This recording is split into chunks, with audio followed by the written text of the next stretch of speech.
Di terminal Pulau Gadung yang keras dan penuh bayang-bayang, hidup seorang pemuda bernama Kobar, seorang sopir angkot biasa yang tak pernah mencari masalah, sampai suatu malam ia menjadi target preman paling ditakuti di terminal, Agus Bejo. Ketika sahabatnya hilang secara misterius dan masa lalu kelam ayahnya terbongkar, Kobar sadar bahwa semua ini bukan sekadar pemalakan, tetapi konspirasi besar yang telah merenggut nyawa banyak orang. Diburu, dihajar, dan dipaksa bersembunyi, Kobar menemukan bukti-bukti gelap tentang kerajaan kriminal yang selama bertahun-tahun menguasai terminal. Bersama sahabatnya Edo dan seorang saksi tua yang mengetahui kebenaran tentang kematian ayahnya, Kobar mulai menyalakan api perlawanan. Namun ketika data rahasia yang ia sebarkan mulai mengguncang nama Agus Bejo, satu hal menjadi jelas. Jika Kobar tidak menjatuhkan Raja Preman itu, maka dialah yang akan dijatuhkan. Diburu, dihajar, dan dipaksa bersembunyi, Kobar menemukan bukti-bukti gelap tentang kerajaan kriminal yang selama bertahun-tahun menguasai terminal. Bersama sahabatnya Edo dan seorang saksi tua yang mengetahui kebenaran tentang kematian ayahnya, Kobar mulai menyalakan api perlawanan. Kereta ekonomi yang membawa Kobar dari Jawa Timur berhenti perlahan di stasiun Jatinegara. Dari balik jendela, ia melihat langit Jakarta yang kelabu, seperti tebal oleh asap dan kenangan yang telah lama ia tinggalkan. Kobar menarik napas panjang, ini pertama kalinya ia kembali sejak 5 tahun lalu, ketika ia pergi untuk menghindari masalah keluarga yang tak pernah sepenuhnya sembuh. Kini, dengan satu ransel tua dan harapan yang tipis, ia melangkah menuju keramaian ibu kota. Perjalanan menuju terminal Pulau Gadung terasa seperti melewati dua dunia berbeda. Semakin dekat ia ke terminal, semakin kuat bau solar, keringat, dan udara panas yang menusuk hidung. Hiruk-pikuk klakson, teriakan calo, dan mesin bas yang meraung bersahut-sahutan, suasana itu membuat dadanya sesak. Tapi di balik kekacauan itu, Kobar merasa ada sesuatu yang memanggil pulangnya, entah apa. Saat memasuki terminal, pandangan Kobar tertumbuk pada pemandangan yang membuat langkahnya terhenti. Seorang pedagang nasi uduk tengah dibentak oleh pemuda bertubuh besar, sementara pengunjung lain memilih pura-pura tak melihat. Kobar hanya berdiri, memerhatikan. Ia baru tiba, tapi sudah melihat ketidakadilan yang telanjang. Ada rasa panas merayap di tengkuknya, rasa yang selama bertahun-tahun ia coba kubur. Ia berjalan lebih dalam ke area pemberangkatan. Lorong-lorong terminal terlihat kumuh dan penuh sampah, tetapi yang paling mencolok adalah rasa takut yang berputar liar di udara. Beberapa sopir angkot yang sedang istirahat menatap sekeliling gelisah, seolah menunggu seseorang datang menagih sesuatu. Jakarta makin parah, gumam Kobar dalam hati. Matanya menyapu setiap sudut yang terlihat tak aman. Tiba-tiba seorang ibu parubaya menabraknya sambil memeluk dagangan kerupuknya. Nafasnya terengah, wajahnya pucat. "Maaf, nak," katanya terburu-buru sebelum berlalu. Dari kejauhan, dua laki-laki berkaus hitam menatap tajam ke arah wanita itu. Kobar memahami situasinya tanpa perlu dijelaskan. Ada premanisme yang mengakar di tempat ini, dan warga kecil hanya bisa lari saat ditagih. Kobar berhenti di sebuah bangku dan duduk sambil membuka botol air minumnya.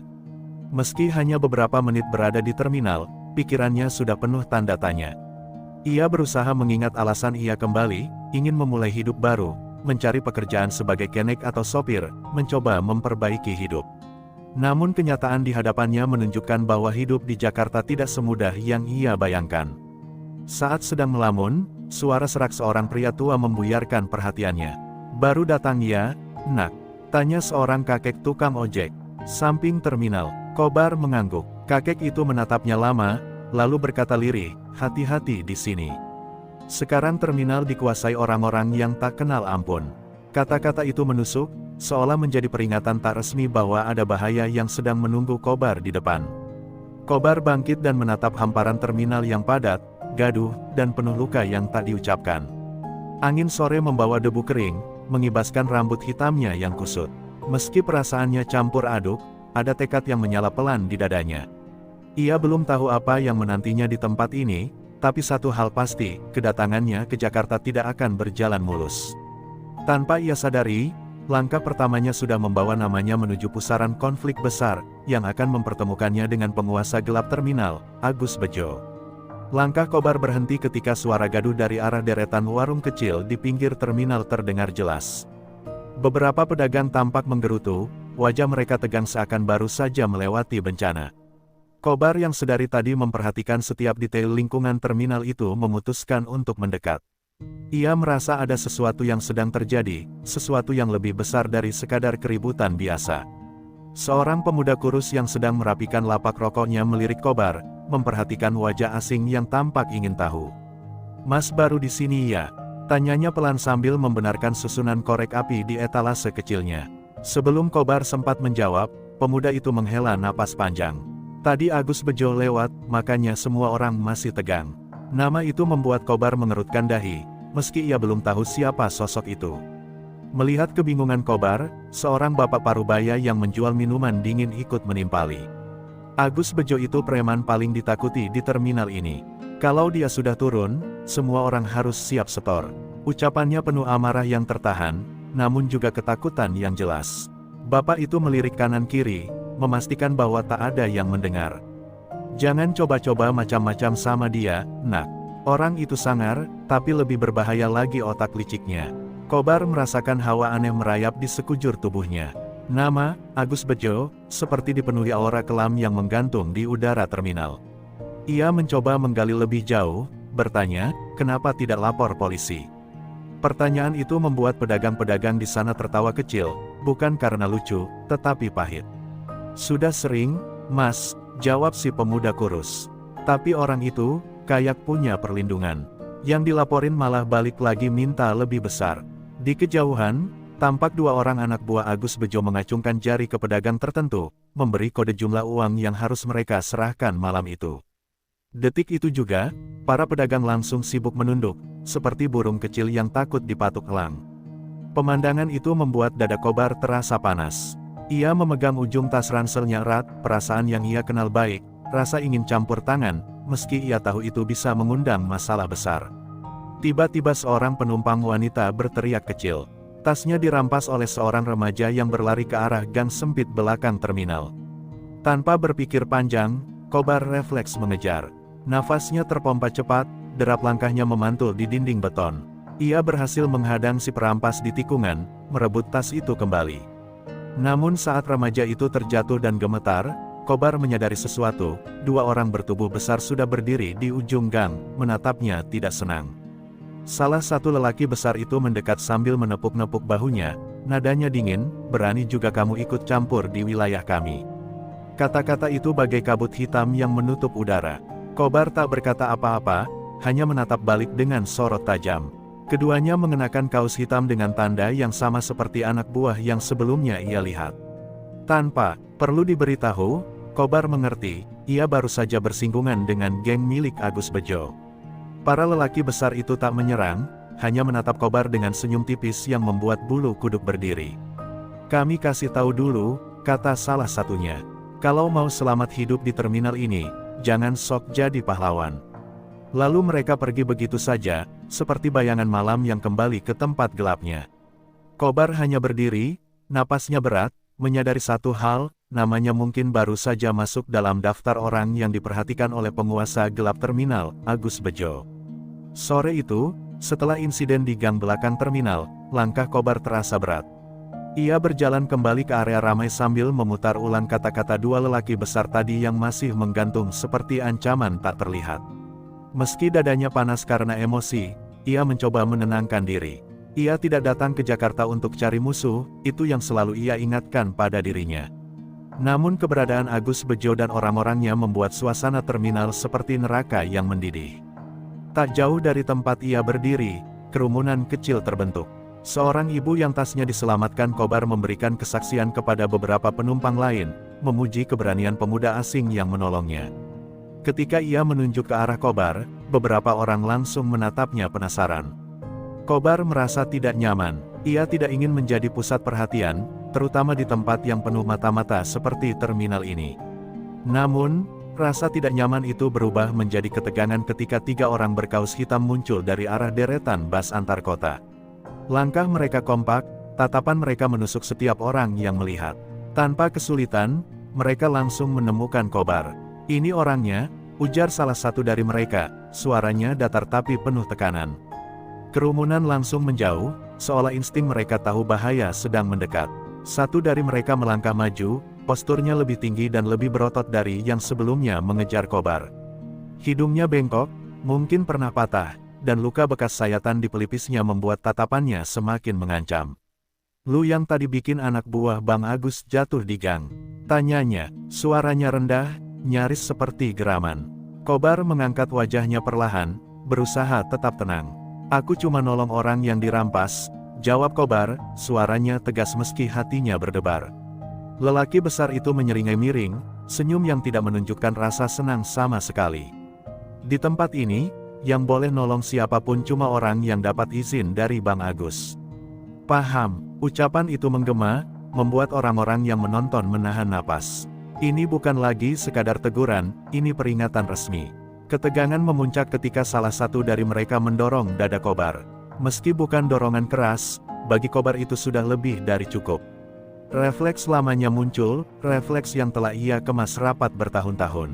Ia menangkap tangan lelaki itu, memutarnya sedikit hingga pria itu meringis. Hanya sepersekian detik, tapi cukup membuat semua orang tersentak. Kobar kemudian melepaskannya, menahan diri agar tidak terjadi bentrok besar. "Gue nggak nyari ribut," kata Kobar tegas. Namun ketiga preman itu malah tertawa kecil, tawa yang seperti memancing masalah lebih besar. "Bang Agus pasti mau ketemu sama lu," ujar si hidung bengkok sambil mengusap tangan yang tadi dipelintir. "Kalau lu genleman, datang sendiri. Jangan bikin dia harus nyari." Setelah itu, mereka pergi, meninggalkan tekanan berat di dada Kobar yang terasa semakin menyesakkan. Ketika suasana kembali normal, kakek tukang ojek yang tadi berbicara dengan Kobar menghampirinya dengan wajah cemas. "Nak, apa yang kamu lakukan barusan, itu sudah cukup buat mereka ngincar kamu," katanya pelan. Kobar hanya menatap langit Jakarta yang mulai berubah jingga. Ia tidak berniat menjadi pahlawan, tapi kenyataannya ia sudah berada di jalan yang tak bisa ia putar balik. Dan pertemuannya dengan Agus Bejo kini tinggal soal waktu. Malam mulai turun di terminal Pulau Gadung, menyisakan lampu-lampu kuning redup yang membuat bayangan bergerak liar di antara deretan bus dan kios-kios kecil. Kobar berdiri di dekat warung kopi, mencoba mencerna kejadian sore tadi. Angin malam tidak membawa kesejukan, justru membawa ketegangan yang makin pekat. Ia tahu, setelah insiden tadi, ia bukan lagi orang asing yang bisa berlalu begitu saja. Namanya sudah masuk ke telinga pihak yang salah. Sambil meneguk kopi pahit, Kobar memikirkan kemungkinan untuk pergi dari terminal itu malam itu juga. Namun instingnya mengatakan bahwa lari hanya akan membuatnya dikejar lebih cepat. Kalau mereka sudah mengincar, lari bukan solusi, gumamnya pelan. Ia menatap sekeliling, terminal tampak seperti hutan beton yang dipenuhi predator. Dan ia sadar, ia sedang berada jauh di tengah wilayah mandi darah itu. Tidak lama berselang, dua sosok muncul dari arah parkiran bus. Gerakan mereka pelan, terukur, seperti pemburu yang mencari mangsanya. Kobar mengenal mereka, dua anak buah Agus Bejo yang tadi ia kalahkan di gang belakang terminal. Salah satu dari mereka, yang lengan kirinya masih memar, menatap Kobar dengan api dendam yang jelas. "Ketemu lagi kita," ucapnya sambil menyeringai. Kobar berdiri perlahan, menyingkirkan gelas kopi ke meja. "Aku nggak mau ribut," katanya. Tapi dua orang itu tidak peduli. Mereka mendekat, mengurungnya antara warung kopi dan dinding gerobak mie ayam. Penjual-penjual di sekitar langsung pura-pura sibuk, menunduk, atau menutup kios. Mereka tahu betul apa yang akan terjadi, mereka juga tahu untuk tidak ikut campur. Di terminal ini, keberanian biasanya hanya membawa masalah. Tanpa peringatan, salah satu preman itu mengayunkan tinjunya ke arah Kobar. Kobar menghindar, namun tinju kedua menyusul cepat. Insting lamanya bangkit sekali lagi. Dalam gerakan refleks, Kobar menahan pukulan itu dan mendorong tubuh lawannya ke samping hingga pria itu terhuyung menabrak meja warung kopi. Gelas-gelas pecah, suara benturannya terdengar keras di antara hiruk-pikuk malam. Namun lawan kedua sudah siap. Ia menyerang dari belakang, menekap bahu Kobar kuat-kuat. Kobar membantingkan sikunya ke perut pria itu, membuatnya mundur sambil mengumpat. Dalam hitungan detik, pertarungan kecil itu seperti satu tarian brutal antara cahaya lampu dan bayangan yang saling berkejaran. Napas Kobar mulai memburu, tapi tubuhnya tetap sigap. Ia tidak ingin melukai mereka lebih jauh, tetapi mereka jelas tidak punya niat yang sama. Akhirnya, dengan satu gerakan cepat, Kobar berhasil menjatuhkan keduanya. Nafas mereka terengah-engah, wajah mereka merah karena amarah bercampur rasa tidak percaya. "Anak baru kayak lu bisa ngelawan kami?" geram salah satu dari mereka. Kobar masih menjaga jarak, hanya menjawab singkat, "Aku cuma ngebela diri." Namun jawaban sederhana itu malah membuat mereka semakin murka. "Bang Agus harus tahu soal ini," ujar mereka sebelum bangkit dan terpincang-pincang menjauh. Saat kedua preman itu menghilang ke balik deretan bas, Kobar merasa ada sesuatu yang berubah di udara malam itu. Orang-orang mengintip dari balik pintu kios, beberapa dengan mata penuh kasihan, beberapa lagi dengan kekaguman yang disembunyikan. Kobar menatap langit gelap. Ia tahu, setelah ini, tidak ada jalan kembali. Bentrokan kecil itu hanya pembuka. Ia baru saja mempercepat pertemuannya dengan penguasa terminal yang selama ini hanya disebut-sebut dengan ketakutan, Agus Bejo. Pagi hari di terminal Pulau Gadung terasa berbeda setelah kejadian semalam. Udara masih panas dan berdebu, tapi di balik hiruk-pikuk itu, Kobar merasakan pandangan orang-orang mengikuti setiap langkahnya. Beberapa pedagang melirik dengan cemas, seakan khawatir ancaman terhadapnya akan merembet ke mereka. Kobar berjalan perlahan, beban pikiran menghimpit pundaknya. Malam tadi ia membuat masalah yang tak bisa ia tarik kembali. Saat ia melewati halte kecil yang dipenuhi sopir angkot, suara seseorang memanggil namanya keras-keras. "Kobar, astaga, beneran ini kamu?" Kobar berhenti seketika. Dari kerumunan sopir angkot, muncul seorang pria berambut cepak dengan wajah penuh keringat dan senyum yang lebar, meski terlihat lelah.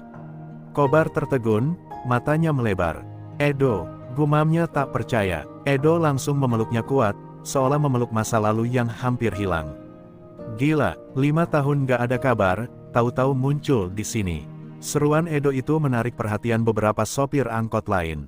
Kobar, yang sejak tadi tegang, akhirnya sedikit melunak. Melihat Edo seperti menemukan bagian hidupnya yang dulu sempat ia tinggalkan. Namun di balik senyum lelah itu, Kobar bisa merasakan beban berat yang Edo pendam.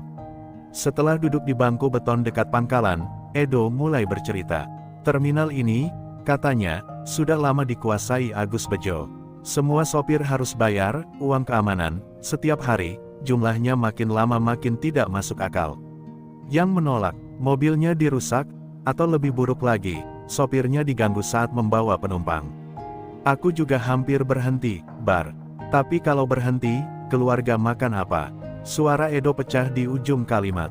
Kobar mendengarkan tanpa memotong. Ada kemarahan yang perlahan tumbuh dalam dirinya, tapi juga rasa bersalah. 5 tahun ia menghilang dari hidup Edo, sementara sahabatnya itu menghadapi badai sendirian. "Kenapa kamu nggak bilang apa-apa?" tanya Kobar pelan. Edo hanya tersenyum kecil yang pahit. "Kamu juga lagi berjuang, Bar. Aku nggak mau nambah beban kamu. Lagi pula, siapa juga yang berani ngelawan si Bejo?"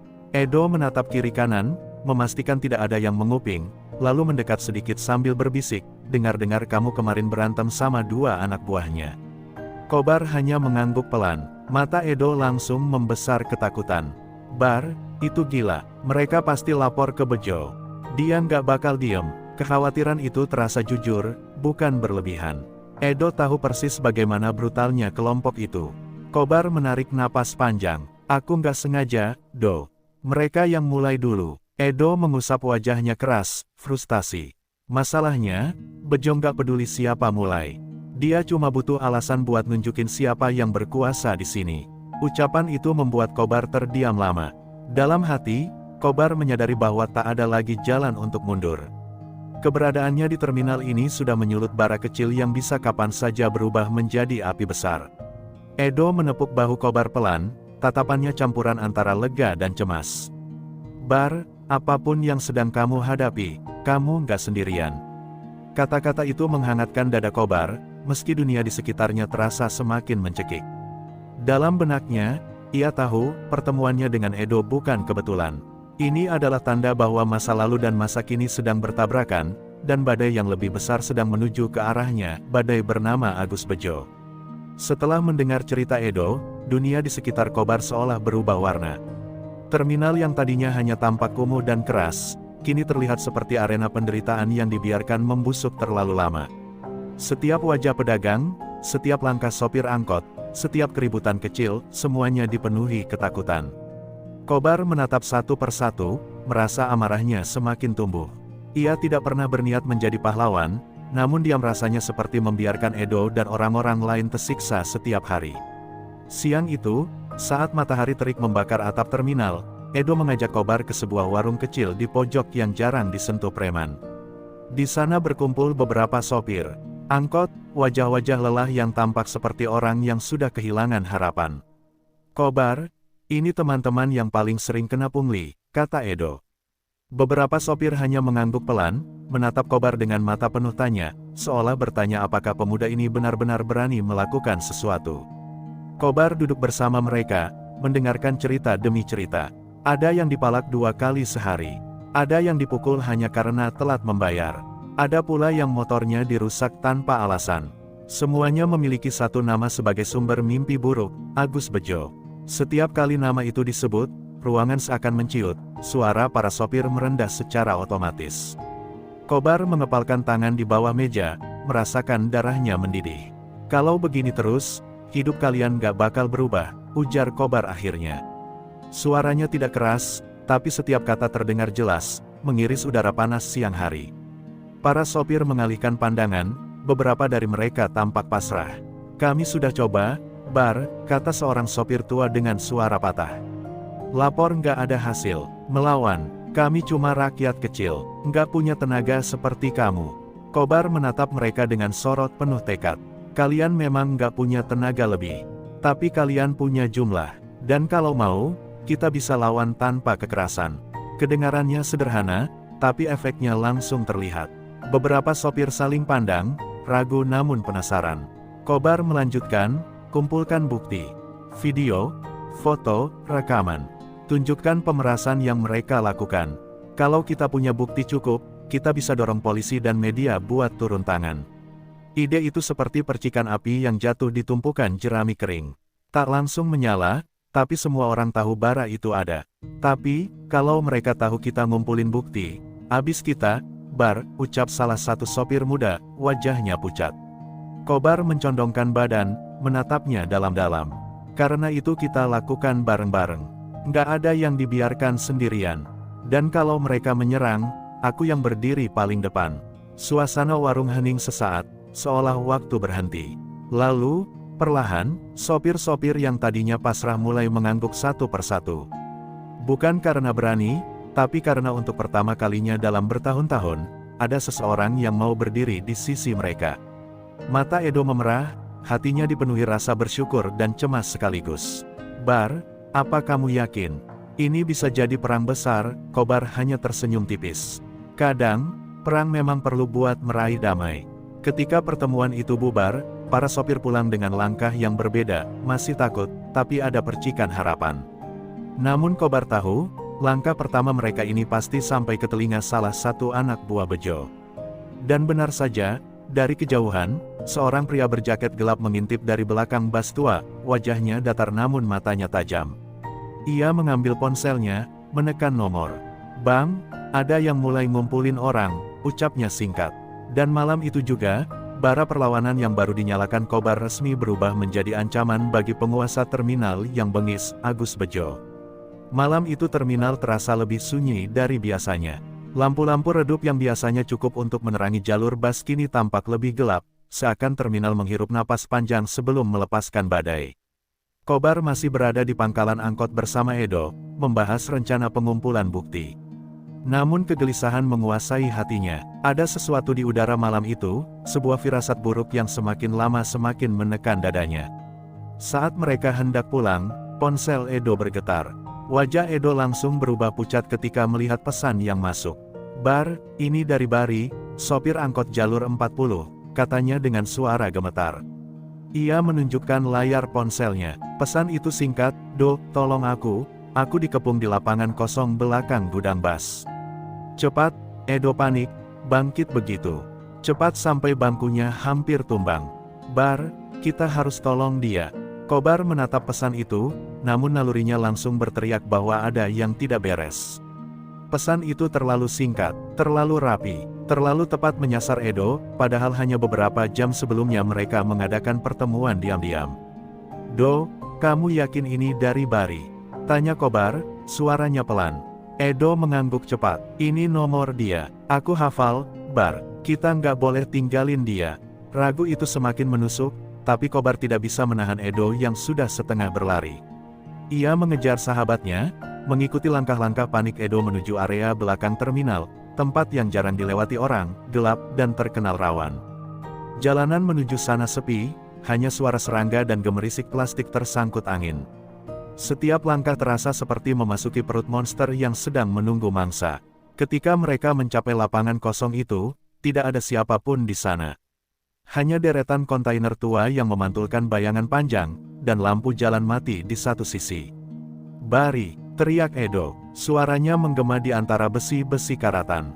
Tidak ada jawaban. Kobar menegakkan tubuhnya, seluruh inderanya siaga. "Do, ini Jeb," kata-katanya terputus saat sebuah suara tawa rendah terdengar dari balik kontainer.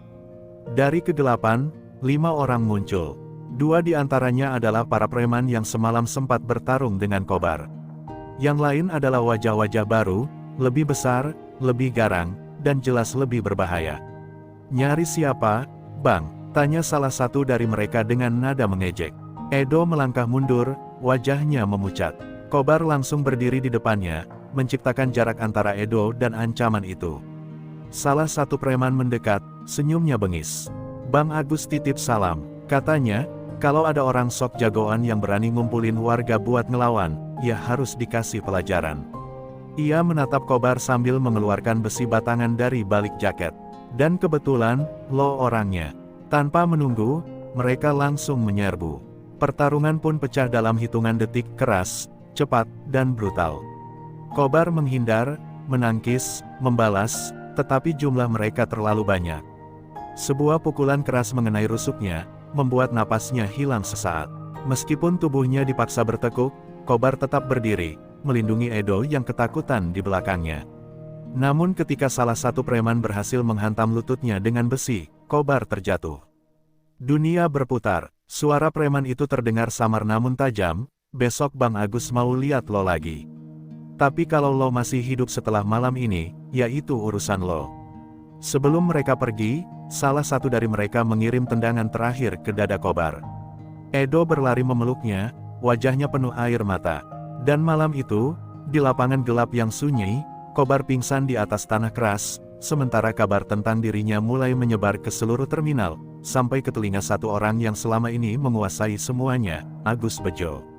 Kobar terbangun dengan tubuh terasa seolah diremukkan keras oleh dunia. Pandangannya kabur, napasnya membakar, dan setiap gerakan kecil membuat nyeri menjalar seperti listrik. Atap seng reyot di atasnya memberitahu satu hal, ia berada di rumah Edo. Suara sendok beradu dengan gelas dari dapur samar terdengar, tanda Edo masih terjaga. Saat Kobar mencoba bangun, rasa sakit menghujam rusuknya, membuatnya meringis pelan. Kenangan malam tadi menyambar kembali, jebakan, pemukulan, dan nama itu, Agus Bejo. Edo muncul membawa kain hangat dan air minum.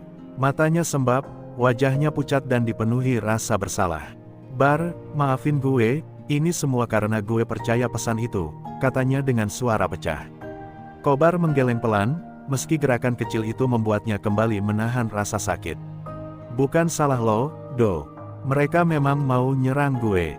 Dan lo ikut kejebak." Namun Edo menunduk, menggenggam kain di tangannya dengan gemetar. "Bar, ada sesuatu yang harus lo tahu." Kobar diam, menatap Edo dengan mata yang mulai tajam meski tubuhnya masih lemah. Edo menarik napas panjang, lalu mengeluarkan sebuah ponsel rusak dari sakunya. "Ini, punya Bari." Kobar langsung bangkit setengah duduk, jantungnya berdetak keras. "Lo nemu ini di mana?" Edo menelan ludah. "Tadi pagi, di belakang gudang bas. Ada bercak darah, dan jejak sepatu yang diseret." Hening panjang menggantung di antara mereka. Udara kamar terasa semakin dingin. "Bar, gue takut Bari, udah nggak ada." Kobar mengepalkan tangan hingga buku jarinya memutih.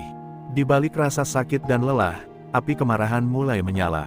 Agus Bejo bukan hanya memeras, bukan hanya menindas, ia sudah mulai menghilangkan orang yang dianggap menghalangi jalannya. "Dia udah kelewatan, Do," suara Kobar parau namun penuh bara. "Kalau kita diem, makin banyak orang kayak Bari yang bakal hilang." Edo menatapnya dengan mata memohon. "Tapi Bar, dia bukan orang biasa. Dia didukung orang-orang gede, polisi aja banyak yang tutup mata. Kobar menarik napas pelan, mencoba menenangkan pikirannya. Di tengah kepedihannya, ada sebuah pikiran yang muncul, sesuatu yang ia dengar sekilas dari salah satu preman saat ia hampir pingsan. Bang Agus mau lihat lo besok, itu berarti satu hal, Agus menganggapnya ancaman langsung. Dan orang seperti Agus tidak akan berhenti sebelum memastikan ancaman itu hilang. Do, kita harus kumpulin bukti. Tapi bukan cuma itu, kita harus tahu siapa yang ada di belakang Agus. Edo mengangguk lemah. Gue ngerti, tapi kita mulai dari mana? Orang-orang pada takut, banyak yang diam karena dapat bagian uang kotor dari dia. Kobar berpikir keras, matanya memperhatikan ponsel Bari yang retak. Bari nggak akan kirim pesan sembarangan. Dan kalau dia tahu dia bakal diserang, mungkin dia sempat merekam sesuatu. Harapan kecil pun menyelinap di antara keputusasaan mereka. Edo segera mencoba menyalakan ponsel itu, namun tidak menyala. Mesinnya rusak, tapi memorinya mungkin masih bisa diselamatkan. Saat mereka masih mencoba mencari cara untuk membuka ponsel itu, terdengar ketukan keras di pintu depan. Kedua pria itu saling berpandangan, wajah Edo memucat seketika. Ketukan kedua datang, lebih keras dari sebelumnya. Do, bisik Kobar pelan, tubuhnya tegang. Ada yang nyari. Edo berjalan pelan ke jendela kecil dan mengintip. Saat ia berbalik, wajahnya mengabur oleh ketakutan. Bar, itu orang-orang Agus.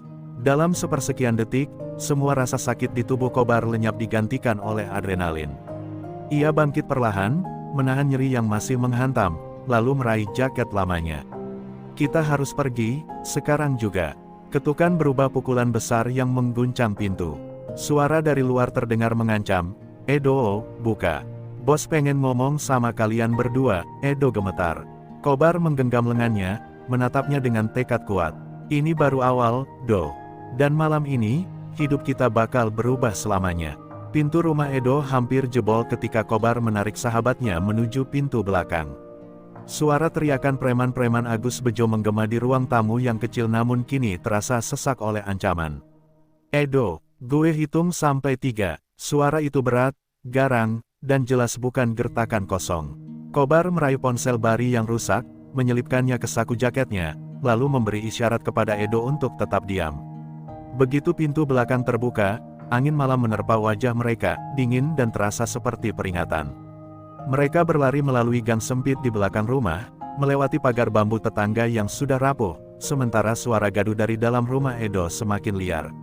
Ada suara kaca pecah, lalu suara salah satu preman berteriak, mereka lari ke belakang. Tidak ada lagi waktu untuk berpikir. Kobar menarik Edo lebih cepat, meski rasa sakit di rusuknya seperti disiram bensin dan api. Setiap napas adalah penderitaan, namun ketakutan akan ditangkap jauh lebih menyakitkan. Gang kecil itu berakhir di sebuah lahan kosong yang gelap, hanya diterangi cahaya lampu jalan yang redup di kejauhan. Bar, kita mau kemana? Tanya Edo terengah, suaranya hampir putus. Kobar memandang ke arah terminal, lalu menggeleng. Ke terminal bahaya, semua orang Agus ada di sana. Ia menatap jauh ke arah deretan warung-warung pinggir jalan yang sudah tutup. Kita butuh tempat sembunyi, tempat yang gak ada orang curiga. Namun sebelum ia sempat membuat rencana matang, suara langkah kaki mulai memenuhi gang. Dari balik kegelapan, terlihat beberapa bayangan bergerak cepat mendekati. Kobar mendorong Edo ke arah lorong samping yang lebih sempit, tapi langkah mereka terhenti ketika seorang pria tua muncul dari balik dinding rumah membawa sebatang kayu besar. Buruan masuk, bisiknya keras. Tanpa waktu untuk bertanya, Kobar dan Edo mengikuti pria itu masuk ke sebuah ruangan kecil dengan pintu yang hanya setengah terlihat dari luar. Begitu pintu tertutup, suara langkah para preman lewat tepat di depan mereka. Mereka lari ke arah kiri. Kejar, teriak salah satu dari mereka. Begitu situasi mereda, pria tua itu menyalakan lampu kecil. Wajah keriputnya menatap Kobar lekat-lekat, seolah mengenalinya sejak lama. Lo Kobar, kan? Tanya pria itu. Kobar terkejut dan hanya bisa mengangguk pelan. Saya Pak Saman. Dulu sering lihat almarhum bapak lo di terminal. Jantung Kobar berdegup lebih cepat. Nama ayahnya sudah lama tak disebut siapapun. Bapak lo orang baik. Dia bukan sopir biasa. Dia pernah lawan Agus Bejo, sebelum Agus jadi sebesar sekarang. Edo memandang Kobar, terkejut.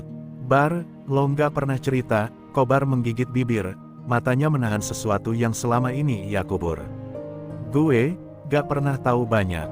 Bokap meninggal waktu gue masih kecil. Cuma dikasih tahu kalau kecelakaan. Pasaman menghela napas panjang. Bukan kecelakaan. Ia duduk, suaranya berubah menjadi sangat serius. Bokap lo dihajar anak buah Agus, karena nolak bayar setoran waktu itu. Tapi semua ditutup-tutupi. Banyak sopir takut ngomong. Kobar terdiam, dunia seakan berhenti berputar. Kata-kata Pasaman seperti bor tajam yang menghancurkan keraguan dalam dirinya.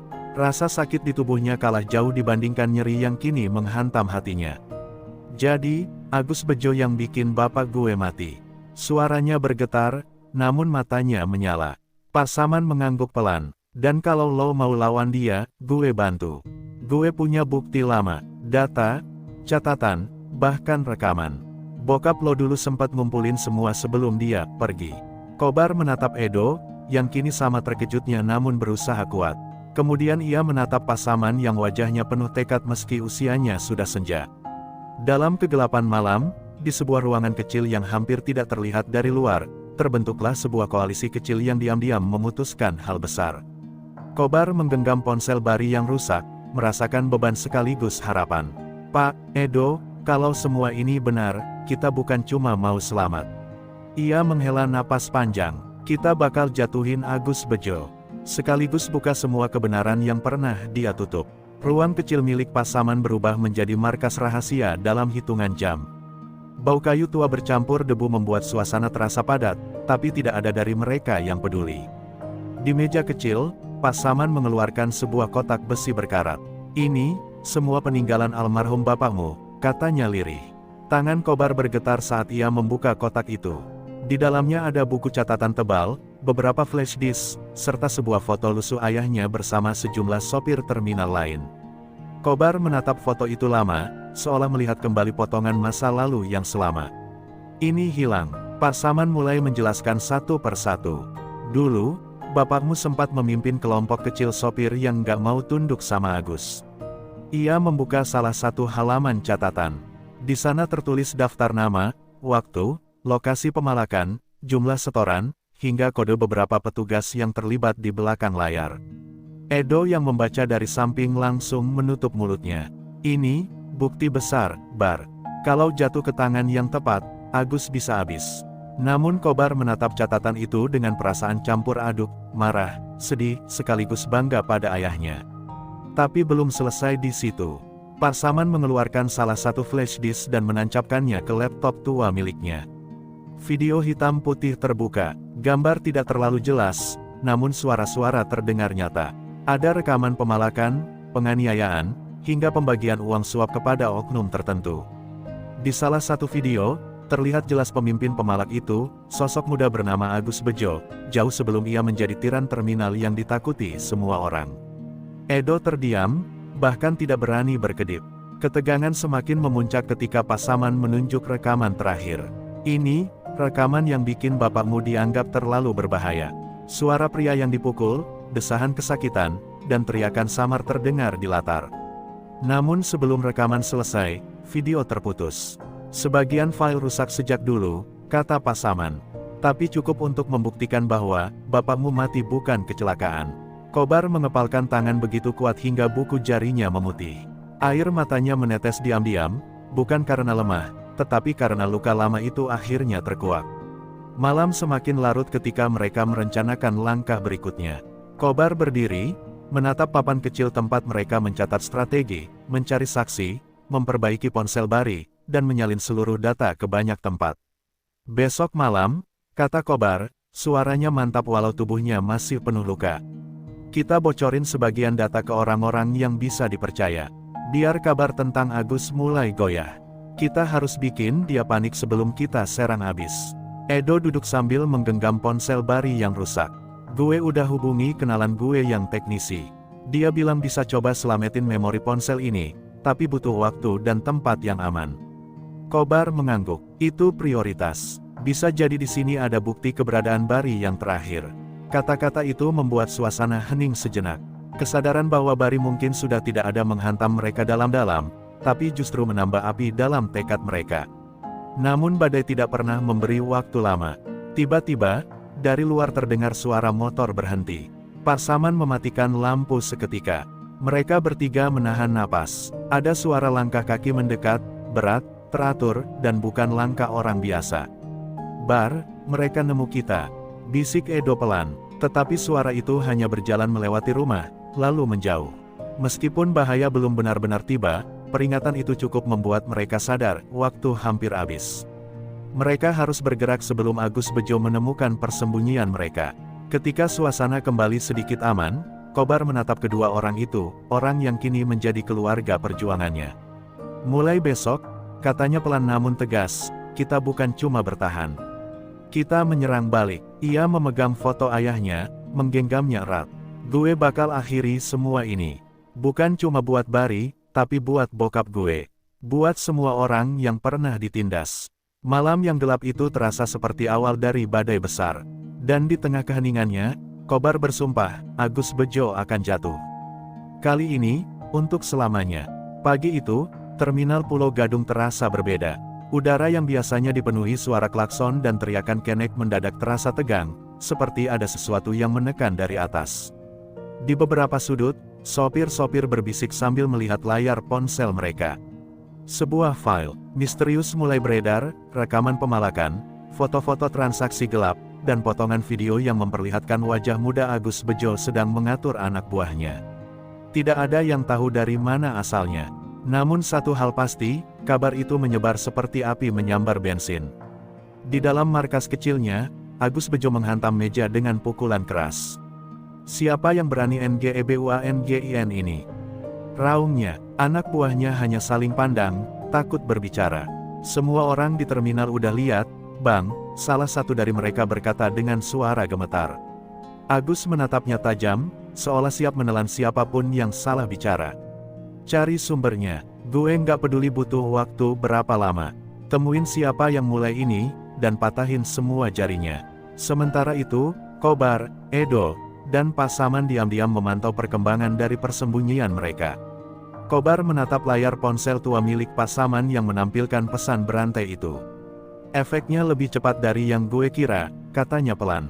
Edo mengangguk, meski wajahnya masih dipenuhi kekhawatiran. "Bar, tapi ini bikin kita makin bahaya. Kalau Agus nyadar sumbernya dari kita, ia tidak berani melanjutkan kalimat itu." Kobar menepuk bahunya. "Justru ini waktunya kita tekan dia.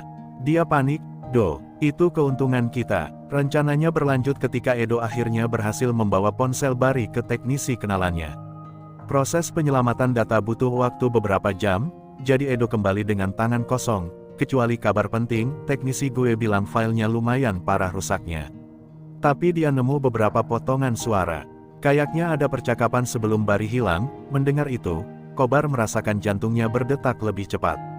Kalau kita bisa dengar percakapannya, kita bisa tahu apa yang terjadi ke Bari. Dan siapa yang terakhir ketemu dia. Namun ancaman tidak pernah jauh. Sore harinya, beberapa preman Agus terlihat mondar-mandir lebih sering di sekitar terminal.